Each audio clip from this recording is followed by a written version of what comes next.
जय हिंद साथियों, कैसे आप लोग? आशा करते हैं सही होंगे। तो हम लोग स्थिर विद्युत पढ़ रहे थे, इलेक्ट्रोस्टैटिक्स। और इलेक्ट्रोस्टैटिक्स में हम लोग देख रहे थे आवेश, विद्युतीय बल रेखा। प्रीवियस क्लास में हम लोग देख लिए थे। और विद्युतीय क्षेत्र की तीव्रता। उसके बाद देखे थे विद्युतीय विभव, ईएमएफ, विद्युतीय बल रेखा, ठीक है, विभवांतर और विद्युतीय फ्लक्स। तो ये सबको हम लोग 1-2 मिनट में रिकॉल कर लेते हैं। बहुत आसान, ठीक है। और इसको बहुत आसानी वे में समझने का प्रयास करते हैं, कोशिश करते हैं। और ये है भी बहुत आसान, आपको समझ में आ जाएगा। पिछला क्लास देखिए अच्छे से, और नहीं भी देखे हैं तो अभी मात्र 2 मिनट दीजिए।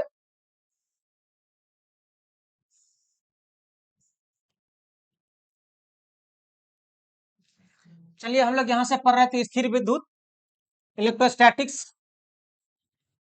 तो हम लोग क्या देखे थे? आवेश, यदि एक पॉजिटिव आवेश हो तो उससे विद्युतीय बल रेखा क्या था जी?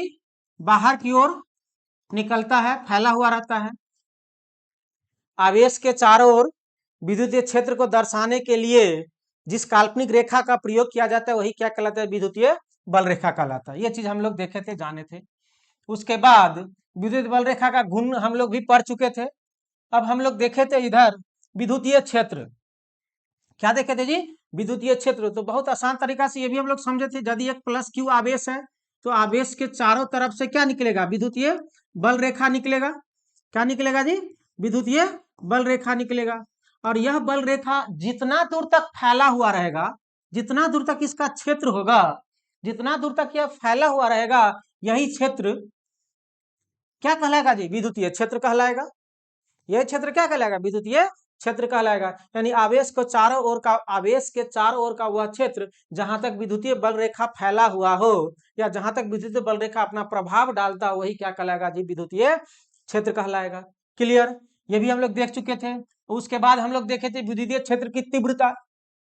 तो बताए थे किसी भी चीज का तीव्रता हम लोग कैसे पता करेंगे?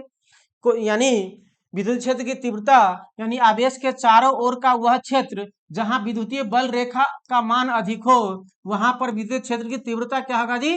अधिक होगा। और जहां पर बल रेखा का मान कम हो, वहां विद्युत क्षेत्र की तीव्रता क्या होगा जी? कम होगा। तो तीव्रता हम लोग कैसे पता करेंगे भाई? यदि ये विद्युतीय क्षेत्र है तो इसका कैसे समझेंगे ये तीव्र है या कम तीव्र है या अधिक तीव्र है? तो इसके लिए तो भाई इस पे कुछ हम लोग टेस्ट करेंगे। तो टेस्ट करेंगे, कहा कि बाहर से एक आवेश लाइए और वो आवेश को यहाँ पर रखिए, जहां पर बल का अनुभव अधिक होगा वहां पर विद्युत क्षेत्र की तीव्रता अधिक होगा, और जहां पे बल का मान कम होगा वहां विद्युत क्षेत्र की तीव्रता कम होगा। ठीक है। तो दूसरे शब्द में उसका परिभाषा दिए थे क्या? कि एक कूलम आवेश को बहुत दूर से या अनंत से लाने में, एक कूलम आवेश को बहुत दूर से अनंत से विद्युतीय क्षेत्र में लाने में जितना बल का अनुभव करना पड़ता है वही क्या कहलाता है जी? विद्युतीय क्षेत्र का तीव्रता कहलाता था। यानी विद्युतीय क्षेत्र की तीव्रता बराबर क्या आया था फाइनली? बल। ये बल क्या था? दो आवेश पर लगने वाला आकर्षण या विकर्षण का बल। इसको डिटेल से हम प्रीवियस क्लास में समझाए, आप उसको जाकर के देखिए। ठीक है। इसका फॉर्मूला भी हम लोग देख लिए थे। क्या जी? विद्युत क्षेत्र की तीव्रता ई बराबर फॉर्मूला क्या आया था? F by Q. और दूसरा फॉर्मूला क्या आया था जी? वोल्ट प्रति कूलम्ब। जल्दी बताएगा। यस।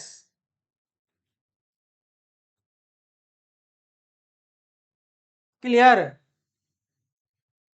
बोलता कि हाँ, कहा कहीं v बाई एल था। तो वोल्ट बट्टे में मीटर, यानी वोल्ट प्रति मीटर। ये भी हम लोग देख चुके थे। क्लियर? यहां पर लिखा भी हुआ है वोल्ट प्रति मीटर यानी लेंथ। उसके बाद विद्युत वाहक बल हम लोग पढ़ चुके थे। किसी यानी परिपथ में इलेक्ट्रॉन को बहाने वाला बल ही क्या कहलाता है जी? विद्युत वाहक बल कहलाता है। ये भी देख लिए थे। विभव और विभवांतर में अंतर देख चुके थे। क्लियर? चलिए, तो आज हम लोग स्टार्ट करते हैं। जो टॉपिक हम लोग का विद्युतीय फ्लक्स देख लिए थे, ठीक है, और विद्युतीय विभव भी देख लिए थे। विद्युतीय फ्लक्स क्या था? आपका आवेश के चारों ओर का वह क्षेत्र जितना विद्युतीय बल रेखा फैला हुआ, यानी संख्या। आवेश के चारों ओर की कुल विद्युतीय बल रेखा क्या कहलाता जी? आपका विद्युतीय फ्लक्स कहलाता था। उसके बाद क्या था जी, विद्युतीय विभव, एक कूलम आवेश को अनंत से विद्युतीय क्षेत्र में लाने में जो कार्य का अनुभव करना पड़ता था वही क्या कहलाता था, विद्युतीय विभव। तो इस तरह से विभव का फॉर्मूला क्या देखे थे, W/Q। ये हो गया था, ये केवल हम आपको रिकॉल करवा दिए हैं, ये पिछले क्लास में सब लिए थे। अब मेरे को पढ़ना था विभव प्रवणता, पोटेंशियल ग्रेडियंट। क्या जी, पोटेंशियल ग्रेडियंट। तो यदि आप विद्युतीय क्षेत्र की तीव्रता को समझ चुके हैं, यदि आप विद्युतीय क्षेत्र के तीव्रता को समझ चुके हैं, तो विद्युतीय प्रवणता यानी विभव प्रवणता समझना बहुत आसान है। पोटेंशियल ग्रेडियंट समझना क्या जी, बहुत आसान है, कुछ नहीं। यदि आपका विद्युतीय क्षेत्र की तीव्रता है E, ठीक है, इसको आपको पोटेंशियल ग्रेडियंट समझना है, तो कुछ नहीं, केवल इसमें हम लोग निगेटिव लगा देंगे। जो फॉर्मूला था आपका E बराबर क्या जी, V/L, तो केवल इसमें हम निगेटिव लगा देंगे V/L, तो यही आपका क्या हो जाएगा जी, विद्युतीय यानी पोटेंशियल ग्रेडियंट, विभव प्रवणता। क्लियर, क्या हो जाएगा जी, विभव प्रवणता। समझ में आ रहा है जी?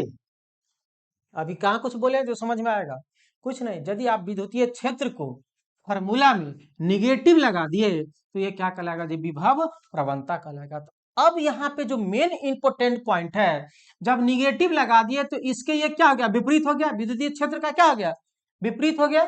विद्युतीय क्षेत्र की तीव्रता का ये क्या हो गया, विपरीत हो गया। तो यही कारण है कि जितना भी बहता है, विद्युत धारा हो, विद्युतीय क्षेत्र हो, सब कुछ बहेगा हाई टू लो, प्लस से माइनस की ओर बहेगा। लेकिन आपको यदि पूछे कि विभव प्रवणता पोटेंशियल ग्रेडियंट जो बहता है हमेशा क्या जी, लो टू हाई। विद्युतीय विभव का जो फ्लो होता है हाई टू लो, ठीक है, विद्युतीय विभव ई तक सही है, लेकिन इसके फॉर्मूला में यदि हम लोग निगेटिव लगा देते हैं तो वो क्या बन जाता है, उल्टा बहने लगेगा। उल्टा बहने लगेगा तो हाई टू लो बहेगा। तो विद्युत क्षेत्र में दूरी के सापेक्ष विभव परिवर्तन की दर को ही क्या कहते हैं जी, विभव प्रवणता कहते हैं। एल हो गया दूरी, ये हो गया वोल्टेज। तो दूरी के सापेक्ष विभव में जो आपका परिवर्तन होगा, दूरी के सापेक्ष विभव में जो परिवर्तन होगा वही क्या कहलाएगा जी, विद्युत प्रवणता, विद्युत प्रवणता। फॉर्मूला ध्यान में रखने का बहुत आसान तरीका, क्या निगेटिव लगा देंगे विद्युतीय क्षेत्र की तीव्रता के फॉर्मूला में, विद्युतीय क्षेत्र के फॉर्मूला में यदि आप -V/L लगा दीजिए तो यही क्या कहलाएगा जी, विद्युत प्रवणता यानी पोटेंशियल ग्रेडियंट।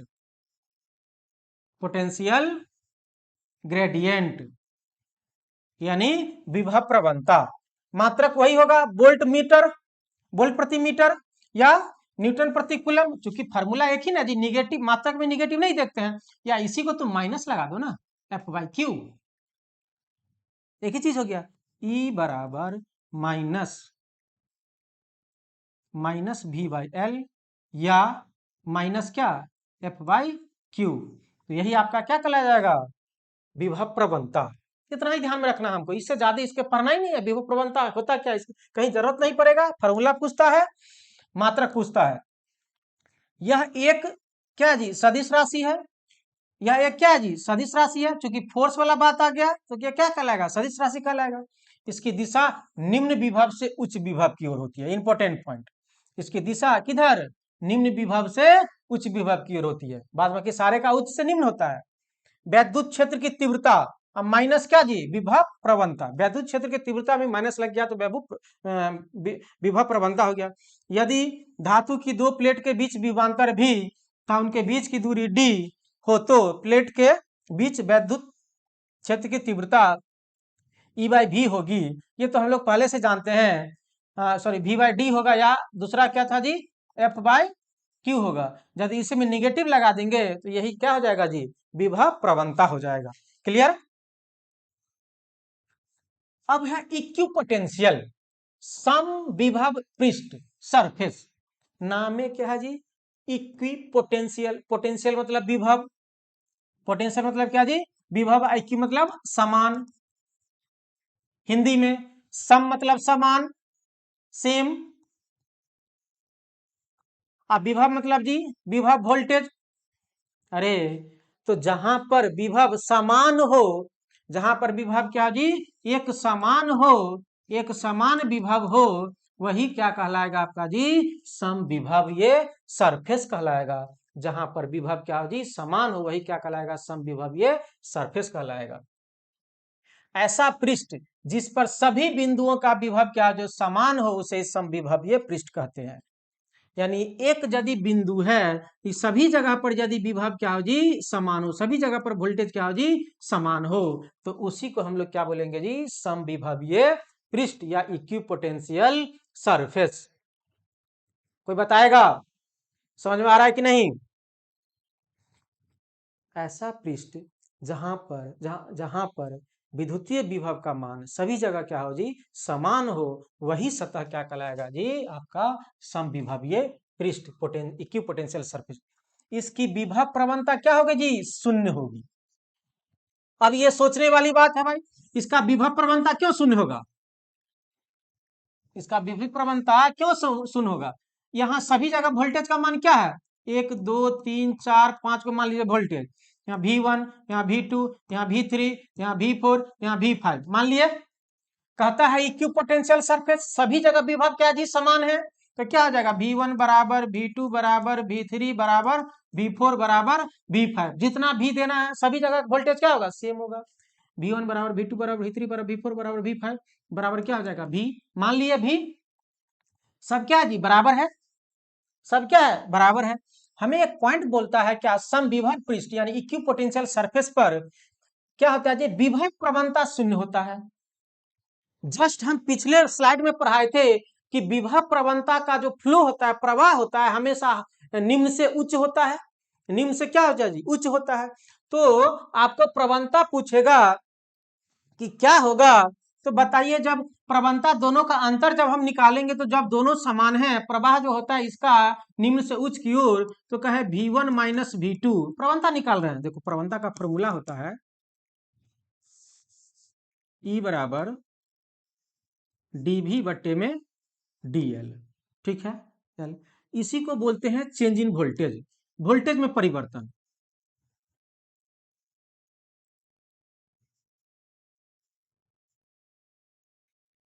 वोल्टेज में परिवर्तन का है, डिफरेंशियल फॉर्म में लिखते हैं ये तब। अब कहो, जब ये वोल्टेज में परिवर्तन दोनों बराबर हो गया, कांस्टेंट हो गया, V1 माइनस V2 जीरो, तो अब कहो 0/dl क्या हो जाएगा, जीरो हो जाएगा।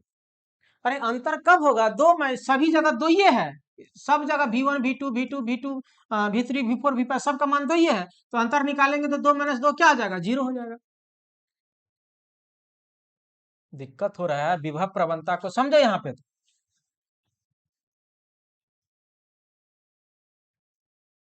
वैद्युत क्षेत्र में दूरी के सापेक्ष, किसके सापेक्ष, दूरी के सापेक्ष, दूरी नीचा मान लिए L, दूरी के सापेक्ष परिवर्तन की, सॉरी दूरी के सापेक्ष, यहां सापेक्ष रहने दो, विभव परिवर्तन की दर, यहां विभव क्या होगा, परिवर्तन, ऊपर में क्या लिखेगा, विभव परिवर्तन। क्यों माइनस दिया ये भी समझ में आ गया। अरे देखो समझ में आएगा,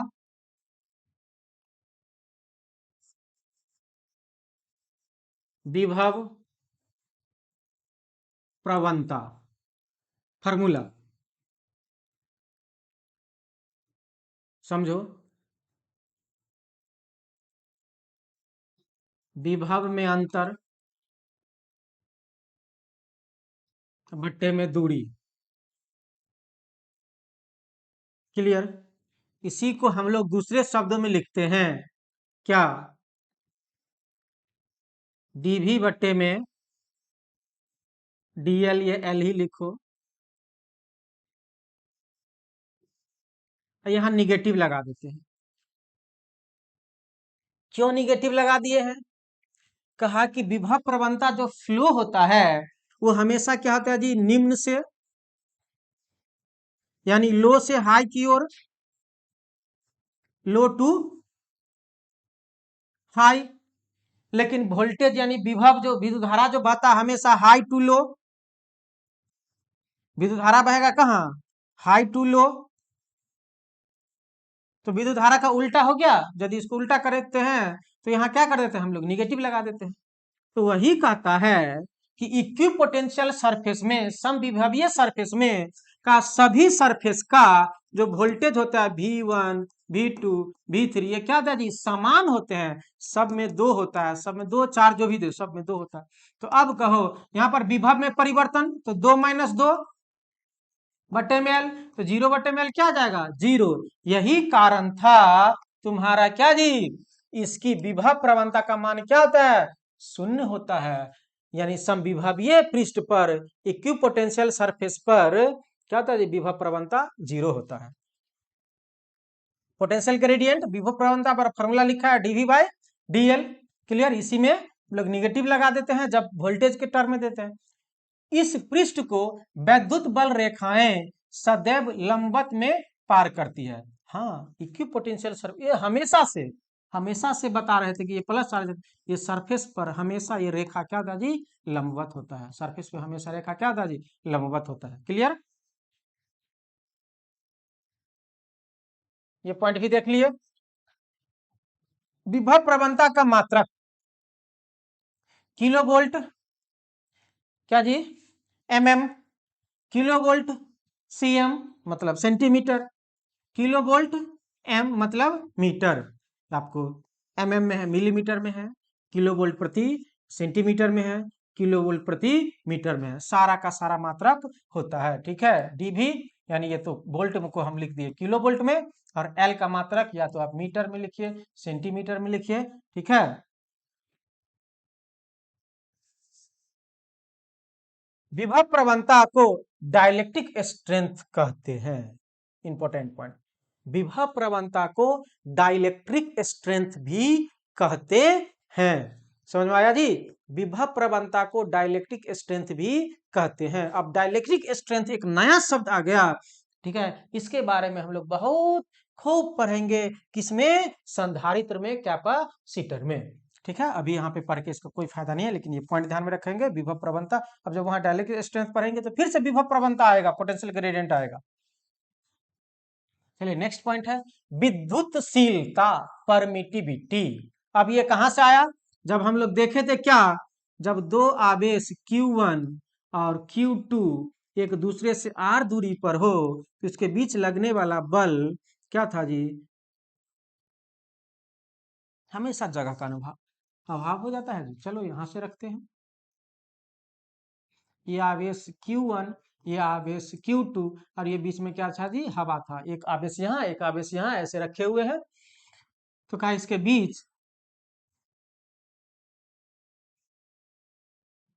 बीच लगने वाला बल जो आपका होता था क्या, F बराबर F समानुपाती Q1, ये R दूरी, Q1 Q2 बट्टे में R²। जब हम लोग समानुपाती का चिन्ह हटाए तो एक K का मान आया था Q1 Q2 बट्टे में R², और इसी K बराबर आया था क्या जी, 1/4 पाई एप्सिलॉन, ठीक है, 1/4 पाई क्या जी, एप्सिलॉन। तो हम लोग इसी के बारे में हम लोग जानते हैं, किसके बारे में जी, एप्सिलॉन के बारे में। तो वहां बताए थे परम विद्युतशीलता या विद्युतशीलता, वहां पर लिखाए थे परम विद्युतशीलता विद्युतशीलता, कुछ नहीं, हवा एक प्रकार का क्या है जी, कुचालक पदार्थ है। हवा क्या जी, कुचालक पदार्थ है। तो यह कुचालक पदार्थ को बतलाता है कि कैसा कुचालक पदार्थ है। जब दो आवेश हम रखते हैं कहीं पे, तो दो आवेश जो रखे हैं तो कह रहा है कि दो आवेश आप इस पेपर, ये पेपर मान लो, एक कॉपी मान लो, एक आवेश यहाँ पर, एक आवेश यहाँ है। कहा कि दो आवेश के बीच में आप क्या कुचालक पदार्थ रख रहे हैं, पेपर है कि हवा है, ठीक है, कि तेल है कि प्लास्टिक है, क्या है, या कांच है। वही चीज कर रहा है कि क्या चीज को बतलाता है जी, विद्युतशीलता बताता है कुचालक पदार्थ को। क्या विद्युतशीलता कुचालक पदार्थ के माध्यम का गुण है, अर्थात यह एक प्रकार का क्या जी, कुचालक पदार्थ है। का विद्युतशीलता कुछ नहीं, कुचालक पदार्थ के माध्यम का गुण है कि यह हवा जो है यह कितना कुचालक पदार्थ है, इसके बाद लकड़ी देंगे तो कितना कुचालक पदार्थ है, वही बतलाता है कौन, विद्युतशीलता। विद्युतशीलता अधिक होने का मतलब है कि कुचालक पदार्थ से अधिक विद्युतीय फ्लक्स पास करेगा, एवं विद्युतशीलता कम है तो उस पदार्थ से कम विद्युत फ्लक्स पास करेगा। बहुत इंपॉर्टेंट पॉइंट। अब हम लोग विद्युतशीलता का मतलब क्या समझेंगे। यदि विद्युतशीलता का मान अधिक है तो उस विद्युतशीलता किसके लिए पढ़ेंगे, कुचालक पदार्थ के लिए। ऐसा मत कर देना कि चालक का विद्युतशीलता, ठीक है, चालक में विद्युतशीलता नहीं होगा, चालक में पढ़ेंगे कहां पर, चुंबक क्षेत्र में। ये जितना चीज पढ़ रहे हैं ना ये सब चुंबक चैप्टर में दोहराया जाएगा। तो विद्युतशीलता किसके लिए पढ़ेंगे, कुचालक पदार्थ के लिए।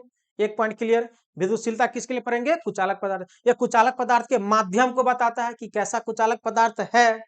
और विद्युत फ्लक्स हम लोग पढ़ चुके थे कि जितना विद्युतीय बल रेखा यानी आवेश के चारों ओर का विद्युतीय बल रेखा की संख्या विद्युत फ्लक्स कहलाता है।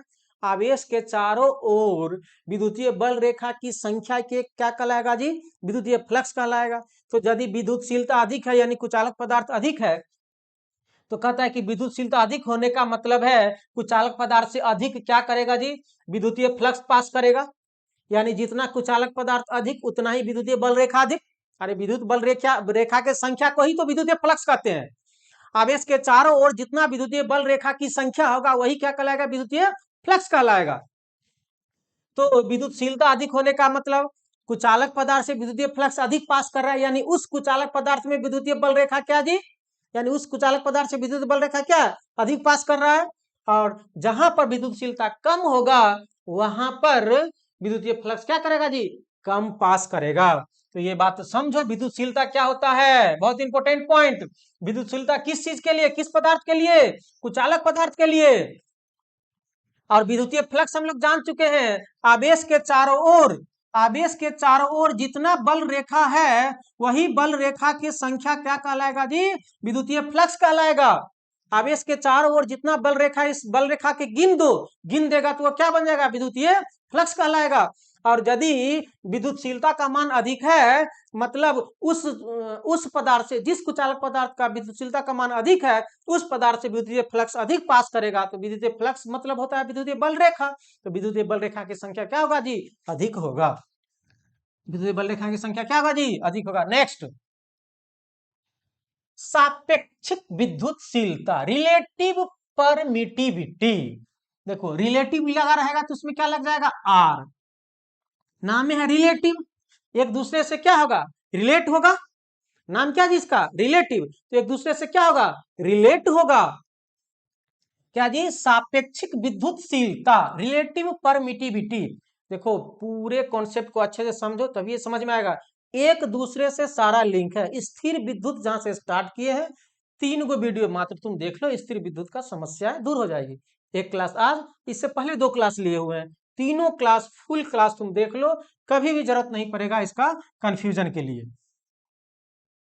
क्लियर। तो नाम में है क्या जी, सापेक्षिक विद्युतशीलता, आर। हम लोग विद्युतशीलता देख चुके हैं। विद्युतशीलता किस चीज से संबंधित है, कुचालक पदार्थ से है, ठीक है। विद्युतशीलता का मान अधिक है मतलब उस कुचालक पदार्थ से विद्युतीय फ्लक्स अधिक पास करेगा। विद्युतशीलता का मान कम है तो उस कुचालक पदार्थ से विद्युतीय फ्लक्स कम पास करेगा। इतना ही बात हमको जानना था केवल। क्लियर। अब है सापेक्षिक विद्युतशीलता, ठीक है। तो कहा सापेक्षिक विद्युतशीलता जो होता है वह एप्सिलॉन इज इक्वल टू, यानी epsilon not into epsilon R. तो रिलेटिव का मतलब होता है epsilon R is equal to epsilon बट्टे में एप्सिलॉन नॉट। इसको एप्सिलॉन पढ़ते हैं, एप्सिलॉन बट्टे में एप्सिलॉन नॉट। ये नॉट लग जाता है फ्री स्पेस के लिए, एयर के लिए, ठीक है, हवा। तो नामे है सापेक्षिक, किसी के सापेक्ष में। तो एक के सापेक्ष में दूसरे को रखे हैं। अब कहो ये क्वांटिटी जब सेम है तो दोनों कट जाएगा तो क्या इसका मात्रक हो पाएगा, नहीं, इसका मात्रक नहीं होता है। तो एक इंपॉर्टेंट पॉइंट, सापेक्षिक विद्युतशीलता रिलेटिव परमिटिविटी का मात्रक क्या होता है जी, नहीं होता, ये मात्रक हीन होता है। Where epsilon not is equal to, निर्वात में या फ्री स्पेस में या हवा के लिए विद्युतशीलता, तीनों के लिए सेम। एप्सिलॉन नॉट निर्वात में या फ्री स्पेस में या हवा के लिए विद्युत शीलता। विद्युतशीलता क्या है? एक प्रकार का कुचालक पदार्थ है। हवा भी एक कुचालक पदार्थ है। फ्री स्पेस भी एक कुचालक पदार्थ है। निर्वात भी एक प्रकार क्या जी? कुचालक पदार्थ है। इस तीनों से विद्युत धारा प्रवाहित नहीं होता है, तो ये तीनों क्या जी? कुचालक पदार्थ है। क्लियर? हवा भी कुचालक पदार्थ है, निर्वात भी आपका कुचालक पदार्थ है, फ्री स्पेस भी आपका क्या है जी? कुचालक पदार्थ है। तो हम लोग विद्युतशीलता किसके लिए पढ़ते हैं? कुचालक पदार्थ के लिए ही पढ़ते हैं। तो एप्सिलॉन नॉट क्या है? किसके लिए है? देखो हम लोग एप्सिलॉन पढ़ चुके थे कुचालक पदार्थ के लिए, लेकिन इसी में जब नॉट लगा दिया तो ये किसके लिए बन गया? हवा के लिए बन गया, हवा के लिए बन गया, फ्री स्पेस के लिए बन गया, या किसके लिए बन गया? निर्वात के लिए बन गया। अरे निर्वात मतलब वैक्यूम। क्लियर? जिसका मान होता है, ध्यान में रखना, जब कूलम्स का नियम पढ़े थे उस समय बताए थे, जिसका मान क्या होता है? 8.85 10⁻12 फैराड पर मीटर। फैराड क्या जी? पर मीटर। एप्सिलॉन नॉट का मात्रक भी वहां से निकाले हुए थे। यहां से कहां से मात्रक निकाले थे? F बराबर 1/4 pi epsilon not Q1 Q2 बट्टे में R स्क्वायर। यहां से इसका मात्रक हम लोग निकाल लिए थे, कूलम स्क्वायर प्रति मीटर। कितना मात्रक तुम रटेगा जी? जब तक ये फॉर्मूला पता नहीं रहेगा, निकालना नहीं सीखेगा, तब तक तुम एग्जाम हॉल में बराबर निगेटिव मार्क आएगा और इस पे समय बर्बाद करेगा। इसलिए जो पहला क्लास है, पहला वीडियो है कि मात्रक कैसे निकालते, बीमा कैसे निकालते, उसको देखो। इस पर जब हम फाउंडेशन फिजिक्स क्लास लेंगे तब तो बहुत अच्छे से एक क्लास ही हो जाएगा पूरा। क्लियर? तो एप्सिलॉन नॉट का मात्रक कूलम स्क्वायर प्रति न्यूटन मीटर स्क्वायर, और एप्सिलॉन नॉट बराबर 8.85 इंटू 10⁻12 फैराड पर मीटर। ये फैराड पर मीटर भी कैसे आया था वो भी देखे थे। ये दोनों सेम चीज होता है जी, निकाल दिए थे। अरे बेवकूफ, देखो कैसे तुम लोग पढ़ेगा। ये था फॉर्मूला के Q1 Q2 बट्टे में R स्क्वायर, इतना था। हम लोग जाने थे कि होता है K बराबर 1/4 pi epsilon not Q1 Q2 बट्टे में R स्क्वायर। ठीक है, अब इसको क्रॉस मल्टीप्लिकेशन करेगा, इधर से क्रॉस मल्टीप्लिकेशन करेगा। तो क्रॉस मल्टीप्लिकेशन करेगा तो क्या क्या आ जाएगा? Force into 4 pi epsilon not into R square बराबर 1 गुने Q1 Q2। ठीक है, यहां से एप्सिलॉन नॉट निकाल लो। एप्सिलॉन नॉट बराबर Q1 Q2 बट्टे में F 4 पाई और R स्क्वायर। अब कहो Q1 Q2 मतलब 1 कूलम इंटू कूलम, F का मात्रक, फोर्स का मात्रक न्यूटन, चार संख्या मात्रक नहीं होगा, पाई का मान 3.141, इसका मात्रक नहीं होता है। R स्क्वायर मतलब मीटर का स्क्वायर, यही तो आ गया था, कूलम स्क्वायर प्रति न्यूटन मीटर स्क्वायर। यही तो है, कूलम स्क्वायर प्रति न्यूटन मीटर स्क्वायर। और इसी को क्या बोले थे? फैराड प्रति मीटर। इसी को क्या बोले थे जी? फैराड प्रति मीटर। क्लियर? तो सापेक्षिक विद्युतशीलता क्या, उसके बारे में जानते हैं। सापेक्षिक विद्युतशीलता कुचालक पदार्थ के विद्युतशीलता, किसका? कुचालक पदार्थ के विद्युतशीलता तथा हवा या निर्वात की परम विद्युतशीलता का अनुपात होता है। यह दो विद्युतशीलताओं का अनुपात होता है। सापेक्षिक विद्युतशीलता दो विद्युतशीलताओं का क्या होता है जी? अनुपात होता है। यानी एप्सिलॉन आर बराबर एप्सिलॉन कुचालक पदार्थ का विद्युतशीलता और किसका विद्युतशीलता? हवा का विद्युतशीलता। पहले विद्युतशीलता समझ में आया? कुचालक पदार्थ के माध्यम के गुण को बताता है विद्युतशीलता, कि यह कोई कुचालक पदार्थ है, इसके विद्युतशीलता कहने का मतलब ये हुआ कि मान लीजिए कि इसका विद्युतशीलता हम बता दिए कि आपका 10 कूलम स्क्वायर प्रति न्यूटन मीटर स्क्वायर। ठीक है, कूलम स्क्वायर प्रति न्यूटन मीटर स्क्वायर। इसका एक को बता दिए 5 कूलम स्क्वायर प्रति न्यूटन मीटर स्क्वायर। तो इसका मतलब यह हुआ कि इस पदार्थ से विद्युतीय फ्लक्स यानी 10 वाले से विद्युतीय फ्लक्स ज्यादा पास करेगा और 5 वाले से विद्युतीय फ्लक्स कम पास करेगा। यानी ये विद्युतशीलता यह बताता है कि कुचालक पदार्थ से कितना विद्युतीय फ्लक्स पास कराया जा सकता है। क्लियर? यानी जिसका विद्युतशीलता अधिक होगा उस कुचालक पदार्थ से विद्युतीय फ्लक्स अधिक पास करेगा, और जिसका विद्युतशीलता कम होगा उस कुचालक पदार्थ से विद्युतीय फ्लक्स कम पास करेगा। तो वही तो कहता है। तो कहा सापेक्षिक विद्युतशीलता क्या होता है? रिलेटिव परमिटिविटी, सापेक्षिक विद्युतशीलता। तो कहा किसी कुचालक पदार्थ का विद्युतशीलता बट्टे में हवा का जो हवा है उसकी विद्युतशीलता, ये दोनों का अनुपात ही क्या कहलाता है जी, सापेक्षिक विद्युतशीलता कहलाता है। और दो समान राशियों का अनुपात का मात्रक और बीमा नहीं होता है, इसीलिए सापेक्षिक विद्युतशीलता का मात्रक और क्या जी, बीमा हीन होगा। मात्रक और बीमा क्या होगा जी, हीन होगा। यानी सापेक्षिक विद्युतशीलता दो विद्युतशीलताओं का अनुपात होता है, ठीक है। कुचालक पदार्थ की विद्युतशीलता और हवा की विद्युतशीलताओं के अनुपात को ही हम लोग क्या बोलते हैं, सापेक्षिक विद्युतशीलता बोलते हैं। यानी ये भी एक प्रकार की विद्युतशीलता है, दो विद्युतशीलताओं का अनुपात का। सापेक्षिक विद्युतशीलता दो विद्युतशीलताओं का अनुपात होता है, इस कारण से इसका मात्रक एवं बीमा नहीं होता है। दो का अनुपात होने के कारण इसका मात्रक और बीमा नहीं होता है। सापेक्षिक विद्युतशीलता एप्सिलॉन आर का मान हवा या निर्वात के लिए कितना, एक होता है। सापेक्षिक विद्युतशीलता का हवा या निर्वात के लिए मान कितना होता है जी, एक होता है। याद रखेगा एप्सिलॉन आर बराबर एक, किसके लिए, फॉर एयर और क्या जी, वैक्यूम। क्यों एक के लिए, ये तो पहले से ऑलरेडी हवा है और ये कुचालक पदार्थ भी क्या हो जाएगा जी, हवा हो जाएगा। जब दोनों एप्सिलॉन नॉट हो जाएगा तो कट के मान कितना हो जाएगा, एप्सिलॉन आर का मान एक हो जाएगा। किसके लिए पूछ रहा है, देखो ये तो आपको हमेशा फिक्स रहेगा हवा। अब इस कुचालक पदार्थ को आप चेंज कराते जाइए, रिलेटिव परमिटिविटी का मान यानी एप्सिलॉन आर का मान चेंज होते जाएगा। क्लियर, अरे किसी को कोई दिक्कत, रिकॉल कर लो, रिवाइज कर लो। क्लियर, बता रहे हैं, रिकॉल करो, रिवाइज करो, ठीक है। हम लोग कहां से थे,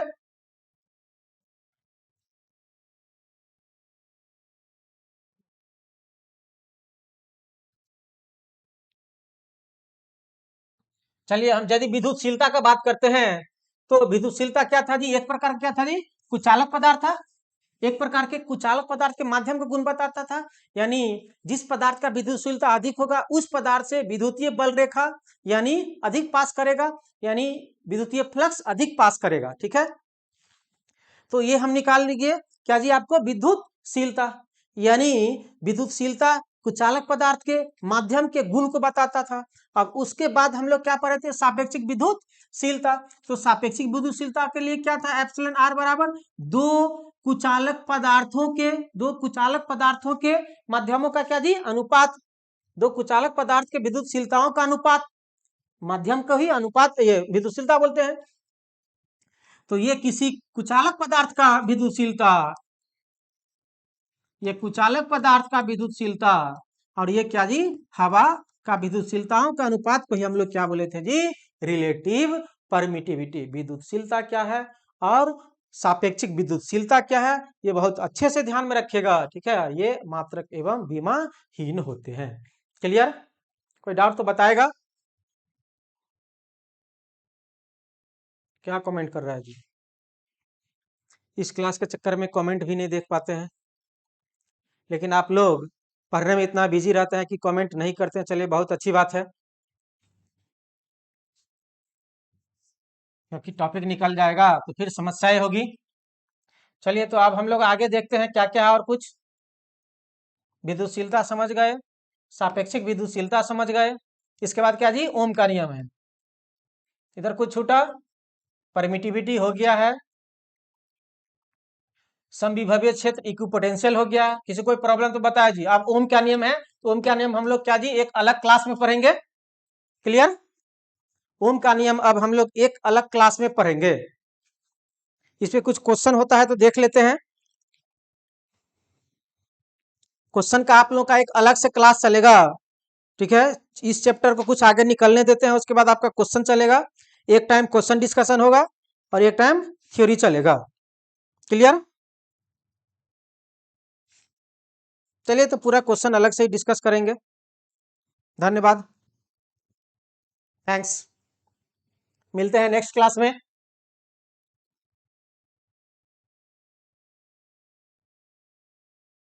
क्लियर।